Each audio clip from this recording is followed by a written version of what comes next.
Hello everyone, स्वागत है आपका मेरी इस वीडियो में। और आज हम सॉल्व करने जा रहे हैं DC machine and transformer electrical engineering fourth semester का जो पेपर है 2025 का। तो इसका सेक्शन है, स्टार्ट करते हैं। पहला है DC series motor has dash torque. High होता है कि लो टॉर्क होता है।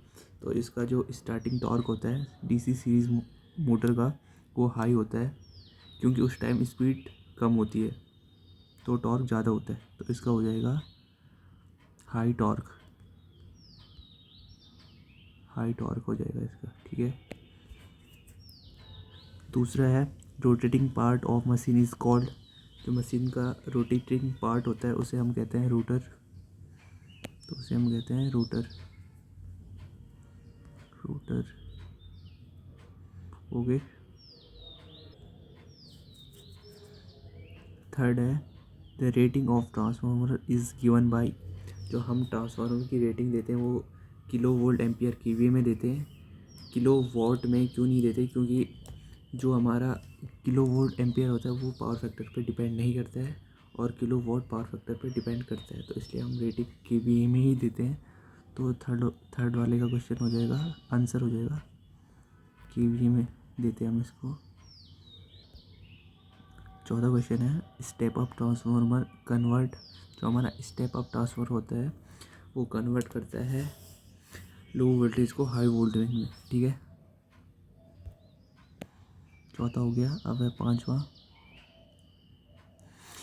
कि carbon brushes are used in DC motor too. जो कार्बन ब्रश का यूज़ होता है डीसी मोटर में, जो हमारे ब्रशेस होते हैं कार्बन ब्रशेस, मेनली वो ग्रेफाइट से बने होते हैं। तो वो ब्रशेस कम्यूटेटर के थ्रू करंट आर्मेचर तक पहुंचाते हैं। तो इनका यूज़ यही है, supply current to armature. Okay. छठवां है no load test on a transformer is carried out to determine. तो उसे हम आयरन लॉस कहते हैं। नो लोड टेस्ट से हम कोर लॉस निकालते हैं। तो ये हमारा आयरन लॉस हो जाएगा। अब सेवंथ है इन transformer oil is used for cooling. कि जो हमारी ट्रांसफार्मर ऑयल है उसका यूज़ कूलिंग के लिए होता है। तो ये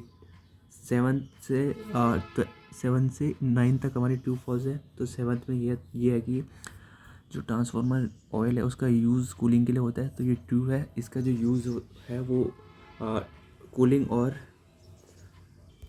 इंसुलेशन दोनों के लिए होता है। कूलिंग और इंसुलेशन दोनों के लिए ट्रांसफार्मर ऑयल का यूज़ होता है। तो ये ट्रू है। एट्थ क्वेश्चन है। अब एट्थ है टेस्ला चुंबकीय घनत्व की इकाई है। Tesla is unit of magnetic flux density. तो ये भी ट्रू है। इसे हम टी से रिप्रेजेंट करते हैं, Tesla T. Tesla T. Okay. इसके बाद है the commutator is made of steel. जो हमारा कम्यूटेटर है वो स्टील से बना रहता है। तो ये फॉल्स है। जो हमारा कम्यूटेटर है वो मेनली कॉपर से बना होता है, स्टील से नहीं बना होता है। तो ये हमारा फॉल्स हो जाएगा, नाइन्थ वाला।